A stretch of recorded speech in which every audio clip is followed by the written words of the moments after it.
अन्नपूर्णा आजींनी चक्क मागितली आपल्या कंबळीची माफी, तर सगळ्यांसमोर कामिनी पडली आता तोंडावर. नक्की काय घडतं त्याला संपूर्ण अपडेट जाणून घेऊया.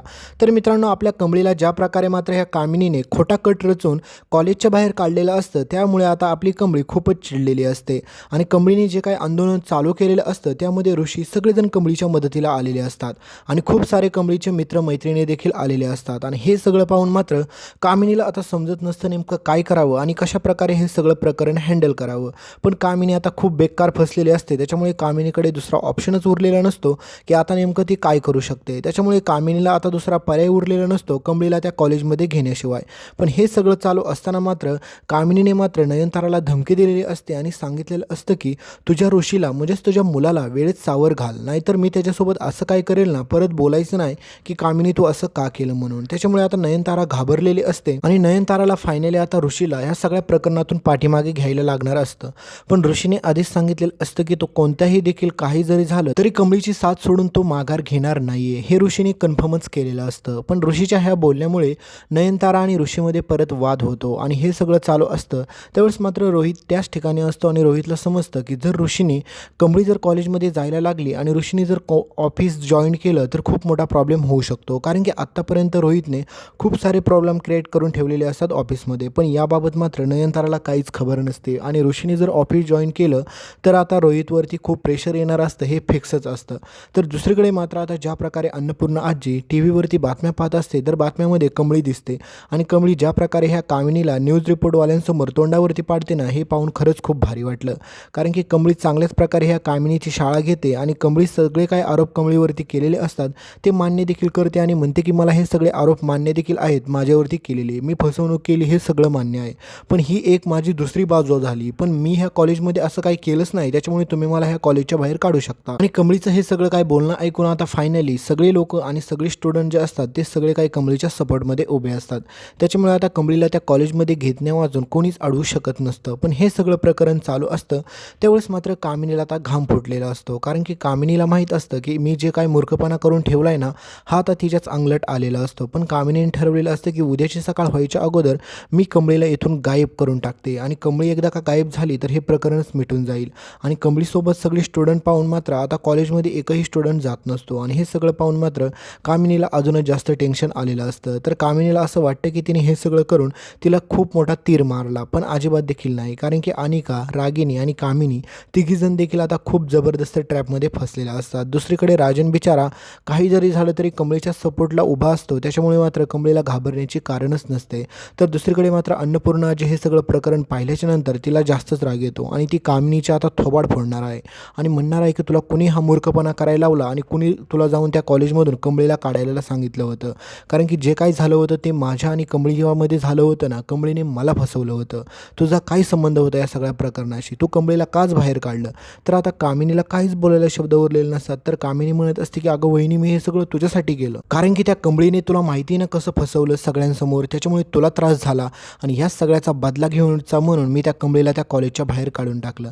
पण ती कंबळी अतिशहाणी, तिने बघितलं ना परत आपल्या सगळ्यांना फसवून गोड गोड बोलून त्या विद्यार्थ्यांना देखील तिने त्या कॉलेजच्या बाहेर काढलं आणि स्वतःसोबत सगळ्यांचं नुकसान देखील करायला ती तयार झाली.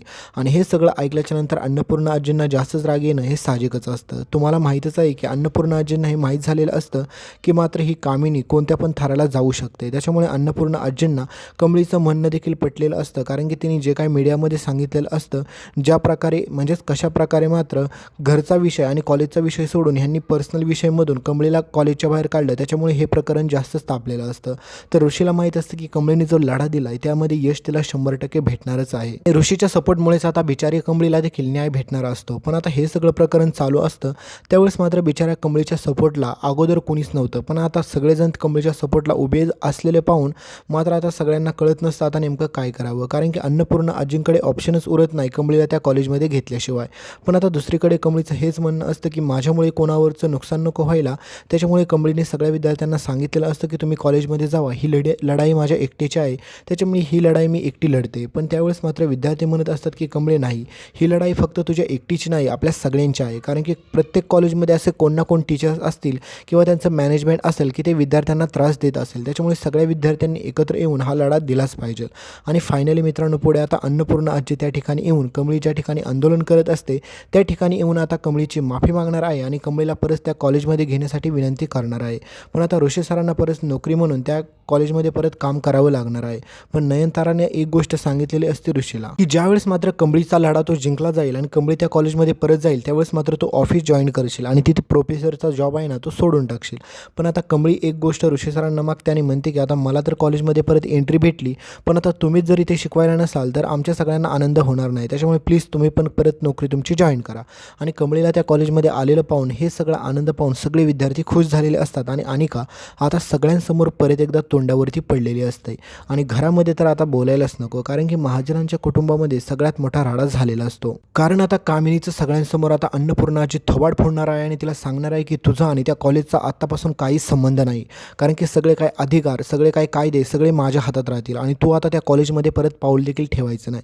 आणि अशा प्रकारे आता कामिनी तोंडावरती पडलेली असते. आणि हे सगळं प्रकरण पाहून मात्र आता अनिका आणि परत रागिनी ह्या दोघीजणी देखील मात्र आता कामिनीला बोलतात आणि म्हणतात की तुझा कसला फ्रॉड प्लॅनिंग होता, त्या कमळीला गावच्या आपला चांगलं कॉलेजच्या बाहेर काढलं होतं आणि तिला परत त्या कॉलेजमध्ये एंट्री दिली, हे सगळं तुझ्यामुळे झालेलं आहे मॅड आजी. तर हे सगळं बोलल्याच्या नंतर मात्र कामिनी परत चिडते आणि आता कामिनीचा राग एवढा भयंकर होतो की कामिनी ठरवते काही जरी झालं तरी ती कमळीचा अशा प्रकारे बदला घेणार ना की कमळीने याचा स्वप्नात पण विचार कधी केला नसेल. कारण की आता हे कमळीमुळे मला सगळं काय ऐकावं लागलेलं आहे, कमळीमुळे माझ्यावरती माझ्या वहिनीने हात उचललेला आहे. नाही ना जर त्या कमळीला मी ठेचून काढली तर नावाची मी कामिनी नाही. तर कमळीची परत आता त्या जल्लोषामध्ये त्या कॉलेजमध्ये एंट्री होणार आहे. कामिनीला पण त्या कमळीची जाऊन त्या ठिकाणी माफी मागावी लागणार आहे.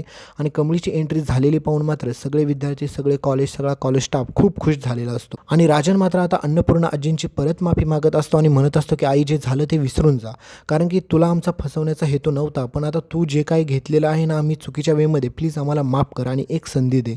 आणि राजनचं हे सगळं म्हणणं ऐकल्याच्या नंतर राजन रडायला लागतो आणि हे सगळं पाहून मात्र आता अन्नपूर्णा आजींना देखील राजनला माफ करणं ही एकमेव पर्याय उरलेला असतो. आणि ह्याच गोष्टीमुळे मित्रांनो आता कमळी आणि ऋषीच्या खऱ्या प्रेमाला सुरुवात होणार आहे. कारण की आता कमळी आणि ऋषीची लव्ह स्टोरी आता हळूहळू सुरू होते. पण दुसरीकडे मात्र त्या रोहितने जो काही मूर्खपणा करून ठेवलेला असतो आणि रोहितला आधीपासूनच ती कमळी आवडत नसती, त्याच्या स्वतःची बायको पण त्याला आवडत नाही, पण त्याने ऑफिसमध्ये जो राडा केलेला असतो तो आता आपला ऋषी सगळ्यांसमोर घेऊन येणार आहे. आणि त्यावेळेस मात्र नयनताराचे डोळे उघडतात आणि नयनताराला कळतं की तिने ज्या मुलावरती सगळ्यात जास्त विश्वास ठेवला होता त्याने किती मोठा तिचा विश्वासघात केलेला आहे. तर दुसरीकडे मात्र राधिकाला देखील कळतं की तिचा नवरा किती नीच आहे ते. आता हे पुढे तुम्ही सगळे पाहाल. दुसरीकडे मात्र आता अन्नपूर्णा आजी आपल्या राजांना माफ करते, याच्यापेक्षा चांगली गोष्ट कोणती असूच शकत नाही. तर मित्रांनो फायनली आता कमळी आणि ऋषीच्या प्रेमाला सुरुवात होणार आहे. आणि नयनताराने तुम्ही पाहिलंच की एवढा पण राग व्यक्त केला नाही कमळीबाबत. तर तुम्हाला काय वाटते, कमळी आणि ऋषीचं लग्न होईल का? तर हे सगळं आपण पुढे पाहूया. तोपर्यंत व्हिडिओवरती नसाल तर व्हिडिओ लाईक करा, चॅनलला सबस्क्राईब करा आणि इथपर्यंत व्हिडिओ पाहिला असेल तर व्हिडिओच्या शेवटी तुम्हाला एक व्हिडिओ दिसत असेल त्या व्हिडिओवरती नक्की क्लिक करा आणि तो संपूर्ण व्हिडिओ पाहिला अजिबात पण विसरू नका. भेटूया पुढच्या अपडेटमध्ये. धन्यवाद.